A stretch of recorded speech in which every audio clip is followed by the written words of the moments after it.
사도신경하심으로 5월 3일 중고등부 주일 예배를 시작하겠습니다. 전능하사 천지를 만드신 하나님 아버지를 내가 믿사오며 그 외아들 우리 주 예수 그리스도를 믿사오니 이는 성령으로 잉태하사 동정녀 마리에게 나시고 본디오 빌라도에게 고난을 받으사 십자가에 못 박혀 죽으시고 장사한 지 사흘 만에 죽은 자 가운데서 다시 살아나시며 하늘에 오르사 전능하신 하나님 우편에 앉아 계시다가 저리로서 산자와 죽은 자를 심판하러 오시리라. 성령을 믿사오며 거룩한 공예와 성도가 서리고통하는 것과 죄를 사하여 주시는 것과 몸이 다시 사는 것과 영원히 사는 것을 믿사옵나이다. 아멘. 오늘 본문 말씀은 사무엘하 7장 8절 9절 말씀입니다. 제가 읽겠습니다. 그러므로 이제 내 종 다윗에게 이와 같이 말하라.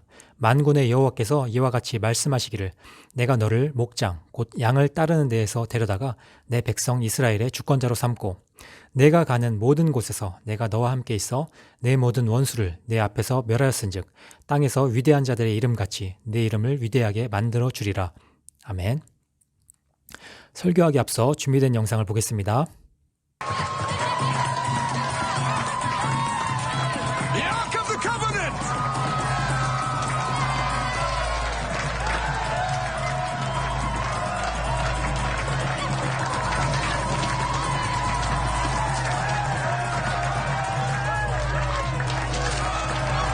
Your wife's far too pretty for you, my friend. You're right. Majesty. Come. You don't mind, you're right. I mind.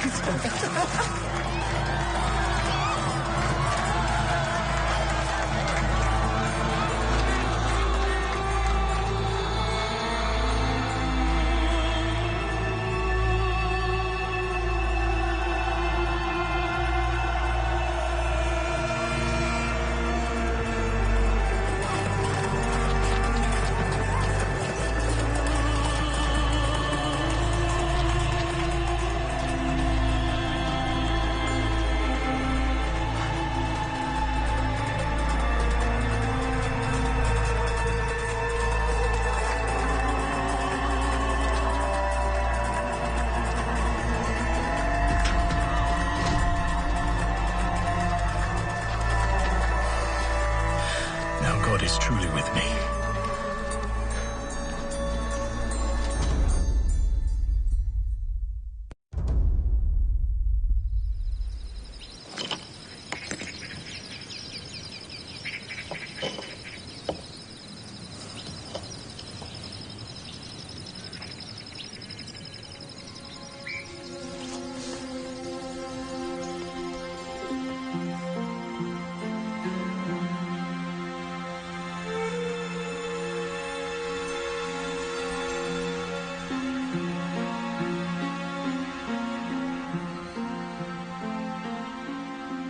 Your Majesty?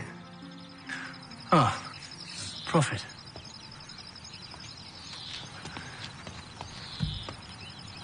Look. My temple. For the Ark. For the Lord. The world's never seen anything like it. The Lord came to me last night. He's pleased with our work.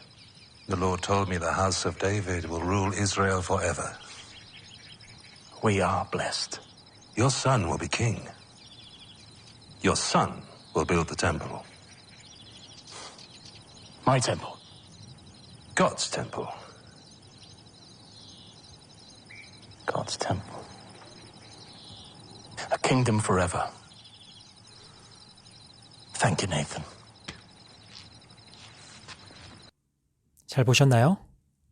이제 온 이스라엘의 왕이 된 다윗은 수십 년 동안 방치되어 있었던 하나님의 궤를 예루살렘으로 옮겨왔습니다. 그리고 하나님의 궤를 안치할 수 있는 성전을 짓고자 하는 마음을 품게 됩니다. 당시 고대 근동에는 왕들이 통치권을 확립한 후에 성전을 건축하는 관습이 있었습니다. 이런 점을 고려하면 다윗이 왕이 된 후에 성전을 건축하고자 한 것은 지극히 자연스러운 절차였다고 할 수 있습니다. 물론 사울은 왕이었음에도 불구하고 성전 건축은커녕 하나님의 궤에도 전혀 관심이 없었다는 점을 생각해 볼 때 다윗의 성전 건축 계획은 분명 칭찬할 만한 것이었습니다.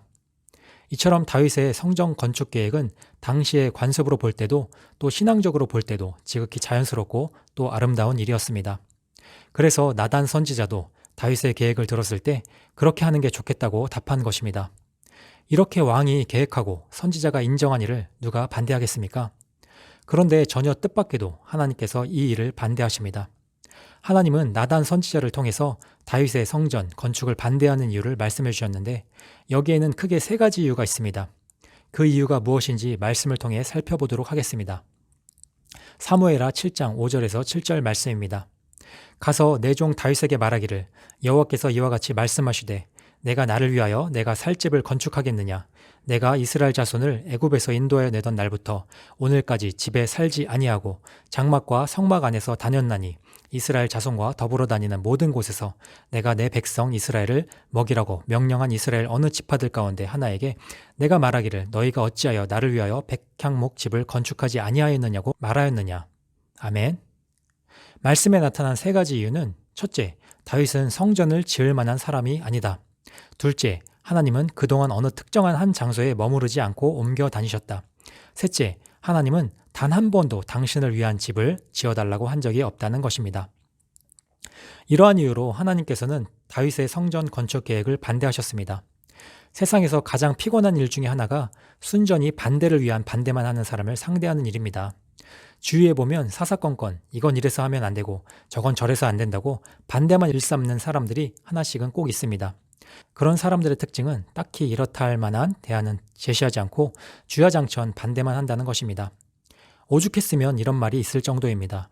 당신이 어떤 일을 하려고 할 때 당신의 의견을 비판하면서 반대하는 사람이 반드시 있는데 그중 하나는 그 일을 찬성하는 사람이고 또 하나는 반대하는 사람이고 마지막 하나는 아무것도 하지 않는 사람이다. 그런데 이 중에 가장 반대가 심한 사람은 아무것도 하지 않는 사람이다. 주변에 이런 사람이 하나만 있어도 얼마나 피곤한지 모릅니다. 그렇다면 설마 하나님께서 다윗의 계획에 대해서 그저 반대를 위한 반대를 하고 계신 걸까요? 당연히 그건 아닙니다. 물론 하나님은 다윗의 계획에 반대하셨습니다. 하지만 그걸로 끝이 아니었습니다. 그 다음이 있었습니다. 하나님은 성전을 지으려고 하는 다윗의 마음을 어여쁘게 여기셨습니다. 그래서 다윗의 계획에 반대하는 대신에 그보다 훨씬 더 크고 위대한 하나님의 계획을 말씀해 주셨습니다. 하나님은 하나님을 위한 집인 성전을 짓겠다는 다윗의 계획을 뒤집으셔서 오히려 하나님께서 친히 다윗을 위한 집을 지어주시겠다고 약속하십니다. 사무엘하 7장 5절 말씀에 가서 내 종 다윗에게 말하기를 여호와께서 이와 같이 말씀하시되 내가 나를 위하여 내가 살 집을 건축하겠느냐. 사무엘하 7장 11절 하반절입니다. 여호와가 또 내게 이르노니 여호와가 너를 위하여 집을 짓고. 아멘. 여기서 말하는 집이란 단순히 주거지가 아니라 계보를 의미합니다. 그런데 다윗은 왕입니다. 그러니까 하나님께서 지어주시겠다고 약속하신 다윗의 집이란 다윗 왕의 계보를 뜻합니다. 16절을 보면 좀 더 분명하게 그 사실을 확인할 수가 있습니다. 내 집과 내 나라가 내 앞에서 영원히 보존되고 내 왕위가 영원히 견고하리라 하셨다 하라. 아멘. 동서고금을 막론하고 왕권은 대체로 혈통을 통해 계승됩니다. 아버지를 이어 아들이 왕이 되는 것입니다. 이렇게 같은 혈통 안에서 왕위가 이어지는 것을 왕조라고 합니다. 왕조는 짧게는 3, 4대, 길게는 몇십 대에 걸쳐 이어지기도 합니다. 하지만 그 어떤 왕조도 영원할 수는 없습니다. 어디 왕조뿐이겠습니까? 모든 권력과 통치는 언젠가는 몰락하고 교체되기 마련입니다. 그런데 하나님께서는 다윗에게 영원한 왕조를 약속하십니다. 과연 이게 가능하기나 한 일일까요? 물론 하나님께서 말씀하신 영원한 왕조는 다윗의 계보에서 나실 예수 그리스도를 가리키는 말이었습니다. 하지만 다윗이 이 약속을 받을 때까지만 해도 그 의미를 그렇게까지 자세히 알지는 못했습니다. 다만 이 말씀만 놓고 봤을 때 영원한 왕조는 상당히 비현실적인 약속이라는 사실입니다. 우리 친구들이 다윗이라면 이런 약속을 선뜻 믿을 수 있겠습니까? 누군가와 약속을 할 때 상대방이 그 약속을 지킬 것인지, 그러니까 약속이 신뢰할 만한지를 판가름할 수 있는 방법 중에 하나는 전례를 살펴보는 것입니다. 그동안 약속을 잘 지켜온 사람이라면 앞으로도 그럴 것이라고 믿을 수 있습니다. 마찬가지입니다. 하나님께서 지난날 다윗과 하신 약속을 어떻게 처리하셨는지를 보면 지금 이 약속이 믿을 만한지 아니면 그냥 하는 말인지 판가름할 수 있습니다. 그래서 하나님은 다윗을 위해 영원한 집을 지어주시겠다는 그 약속을 하기에 앞서 지난날 다윗에게 베풀어 주신 은혜, 신실하게 이행하신 약속을 먼저 상기시키십니다. 사무엘하 7장 8절 9절 말씀입니다. 내가 너를 목장 곧 양을 따르는 데에서 데려다가 내 백성 이스라엘의 주권자로 삼고 내가 가는 모든 곳에서 내가 너와 함께 있어 내 모든 원수를 내 앞에서 멸하였은즉. 아멘. 하나님은 한낱 목동에 불과한 다윗에게 기름을 부으시고 이스라엘의 주권자인 왕으로 삼아주셨습니다. 이 과정 속에서 하나님은 다윗과 함께 하셔서 그가 가는 곳마다 승리하게 하시고 수많은 원수를 물리쳐 주셨습니다. 이처럼 하나님은 지난 시절 동안 다윗의 삶 가운데 은혜를 베푸시고 약속하신 대로 이루어 주셨습니다. 그렇기 때문에 앞으로도 그러하시리라고 신뢰할 수 있습니다. 다윗도 이 사실을 잘 알고 있었습니다. 그래서 내가 사망의 음침한 골짜기로 다닐지라도 해를 두려워하지 않을 것은 주께서 나와 함께 하심이라고 고백할 수 있었던 것입니다. 그러므로 다윗을 위해 영원한 집을 지어주겠다고 하신 이 약속도 반드시 이루실 것이라고 신뢰할 수 있습니다. 이렇게 하나님은 지난 시절을 상기시킴으로써 당신의 신실하심을 나타내셨습니다. 그리고 그 후에 앞으로 하실 일에 대해서 구체적으로 말씀해 주십니다. 이 시간 하나님께서 다윗에게 장차 행하실 일이 무엇인지, 어떤 약속을 하셨는지 함께 살펴보도록 하겠습니다. 참고로 이날 하나님께서 다윗에게 하신 약속을 다윗 언약이라고 부릅니다. 첫째, 하나님은 다윗의 이름을 위대하게 만들어 주겠다고 약속하셨습니다. 사무엘하 7장 9절 하반절 말씀입니다. 땅에서 위대한 자들의 이름같이 내 이름을 위대하게 만들어 주리라. 아멘. 호랑이는 죽어서 가죽을 남기고 사람은 죽어서 이름을 남긴다는 속담이 있습니다. 여기서 이름은 곧 명예를 가리킵니다. 사람에게 명예는 참으로 중요합니다. 왜냐하면 명예는 그 사람의 정체성과 가치, 수준과 위치를 대변하기 때문입니다. 그래서 이름에 먹칠하지 말라, 이름값을 해라 라고 하는 것입니다. 그러므로 하나님께서 다윗의 이름을 위대하게 만들어 주시겠다는 것은 곧 그에게 큰 명예를 안겨주시겠다는 뜻입니다. 이 세상에 많고 많은 왕이 있었지만 자기 나라뿐만 아니라 온 세상에, 당대에만 아니라 후대에까지 이름을 알리는 왕은 그리 많지 않습니다. 그런데 다윗은 자신이 다스리던 이스라엘뿐만 아니라 온 세상에, 그 당시에만 아니라 지금도 회자되고 있습니다. 물론 다윗 외에도 세상에 이름을 알린 왕들이 많이 있습니다. 대체로 세계를 제패한 왕들입니다. 예를 들면 진시 황제, 징기스칸, 알렉산더 대왕 같은 사람들입니다. 하지만 다윗은 이들에 비하면 상대도 안 될 만큼 작은 지역에서 작은 백성을 통치하던 왕입니다. 그러니까 다윗은 온 세상에, 그것도 이렇게 오래도록 이름을 떨칠래야 떨칠 수 없는, 그럴 깜냥이 안 되는 사람이었습니다. 하지만 어떻습니까? 다윗은 온 세상이 알아주는 왕이 되었습니다. 특별히 이스라엘 안에서 다윗은 다른 모든 왕들의 기준이 되었습니다. 다윗 이후의 모든 왕들에 대한 평가 기준은 다윗처럼 했느냐, 그렇지 않느냐였습니다. 이처럼 하나님은 다윗에게 크나큰 명예를 약속하셨고 또 그대로 이루셨습니다. 둘째, 하나님은 다윗에게 정착을 약속하셨습니다. 사무엘하 7장 10절 말씀입니다. 내가 또 내 백성 이스라엘을 위하여 한 곳을 정하여 그를 심고 그를 거주하게 하고 다시 옮기지 못하게 하며 악한 종류로 전과 같이 그들을 해하지 못하게 하며. 아멘. 이스라엘은 대대로 유리방황하는 민족이었습니다. 이스라엘의 뿌리라고 할 수 있는 아브라함도 고향 땅을 떠나 여기저기로 떠돌았고 그의 아들 이삭과 손자 야곱 역시 마찬가지였습니다. 물론 애굽에서는 400년이 넘도록 발붙이고 살긴 했습니다. 하지만 애굽은 애초에 이스라엘 민족의 땅이 아니었습니다. 그러니까 정착했다고 할 수는 없습니다. 출애굽 한 후에는 광야에서 방황하고 가나안을 정복하는 과정에서도 숱하게 거처를 이동했습니다. 사사 시대에는 수없이 많은 외세의 침략에 땅을 잃고 쫓겨나거나 지배를 당했습니다. 이처럼 이스라엘은 한 곳에 뿌리 내리고 사는 정착과는 거리가 먼 민족이었습니다. 한 곳에 정착하지 못하고 여기저기 떠돈다는 게 얼마나 고달픈 일인지 모릅니다. 여행 삼아 한 며칠 떠났다가 돌아올 때도 집 떠나면 고생이라는 말이 절로 나오는데 아예 거처가 없어서 이리저리 떠돌아다닌다는 건 정말 서글프고 고단한 일입니다. 그런데 이스라엘 백성들은 조상대대로 그렇게 살아왔습니다. 하지만 하나님께서 지긋지긋한 방황의 마침표를 찍어주겠다고 약속하십니다. 이제 더 이상의 혼란과 방황은 없습니다. 이제부터는 나무가 한 자리에 뿌리를 내리고 자라듯이 이스라엘은 한 지역에서 뿌리를 내리고 한 민족으로 굳게 자리 잡을 것입니다. 셋째, 하나님은 다윗에게 승리와 안식을 약속하셨습니다. 사무엘하 7장 11절 하반절입니다. 너를 모든 원수에게서 벗어나 편히 쉬게 하리라. 이스라엘 백성들이 출애굽할 때에 하나님께서는 그들에게 안식을 약속하셨습니다. 그리고 이 약속은 여호수아 시대에 가나안을 정복한 후에 누리게 됩니다. 하지만 여호수아 시대에 이스라엘 백성들이 누린 안식은 지극히 작고 불안정한 안식이었습니다. 그러나 하나님께서 다윗에게 약속하신 안식은 이와는 비교할 수 없을 만큼 크고 안정적인 안식이었습니다. 그야말로 안식다운 안식입니다. 그러니까 다윗이 성전을 지어야겠다는 생각도 할 수 있었던 것입니다. 과연 하나님의 약속대로 다윗은 주변 국가들을 쳐서 정복했고 영토를 확장해 나갔습니다. 이때 이스라엘의 영토는 그동안 이스라엘 민족이 감히 상상도 하지 못했던 크기로 뻗어나가게 됩니다. 덕분에 다윗은 주변 국가들로부터 조공을 받았고 다윗 시대에는 그의 대적이 될 만한 나라나 인물이 없었습니다. 왜냐하면 하나님께서 다윗이 모든 원수의 소나기에서 벗어나 편안히 쉴 수 있도록 승리와 평안을 약속하셨기 때문입니다. 이것이 바로 다윗 언약의 내용입니다. 그런데 다윗 언약에는 한 가지 큰 특징이 있습니다. 하나님께서 다윗의 계획에 반대하신 후에 전혀 다른 계획을 약속하셨다는 것입니다. 무슨 말인가요? 하나님은 때때로 우리의 계획에 반대표를 던지십니다. 하지만 결코 반대를 위한 반대를 하는 분은 아니십니다. 오히려 우리가 세운 계획보다 훨씬 원대하고 위대한 계획을 가지고 계십니다. 다윗과 맺으신 언약을 보면 하나님께서는 다윗이 감히 꿈꾸지도 못했던 축복을 약속해 주셨습니다. 마찬가지입니다. 하나님은 우리에게도 이러한 축복을 약속해 주셨습니다. 그 약속들이 성경에 고스란히 기록되어 있습니다. 예레미야 29장 11절 말씀입니다. 여호와의 말씀이니라. 너희를 향한 나의 생각을 내가 아나니 평안이요 재앙이 아니니라. 너희에게 미래와 희망을 주는 것이니라. 아멘. 로마서 8장 32절 말씀입니다.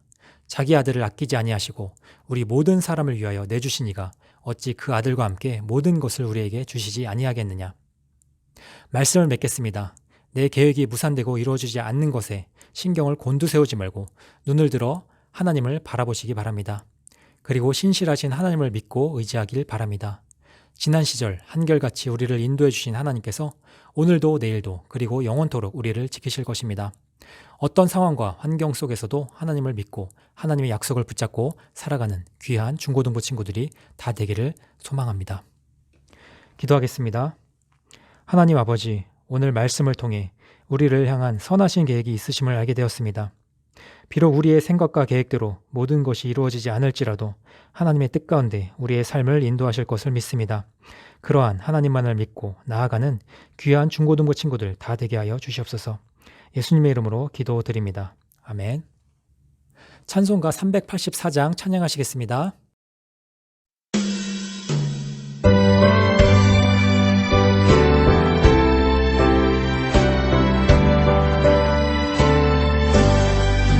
나의 갈 길 다가도록 예수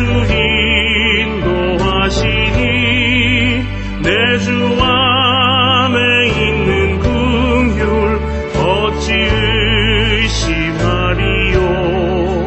믿음으로 사는 자는 하늘 위로 받겠네. 무슨 일을 만나든지 만사 형통하리라. 무슨 일을 만나든지 만사 형통하리라. 나의 갈 길 다가도록 예수 인도하시니 어려운 일 당한 때도 족한 은혜 주시네. 나는 심히 못당하고 영혼 매우 가라나 나의 앞에 반석에서 샘물 나게 하시네. 나의 앞에 반석에서 샘물 나게 하시네.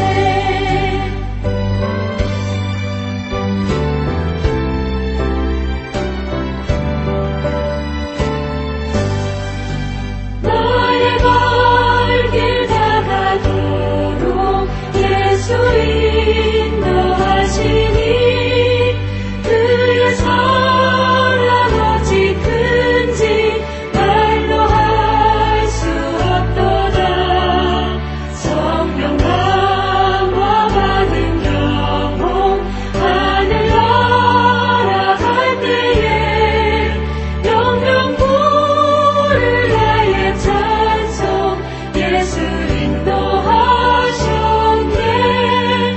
영영 부르나의 찬송 예수 인도하셨네.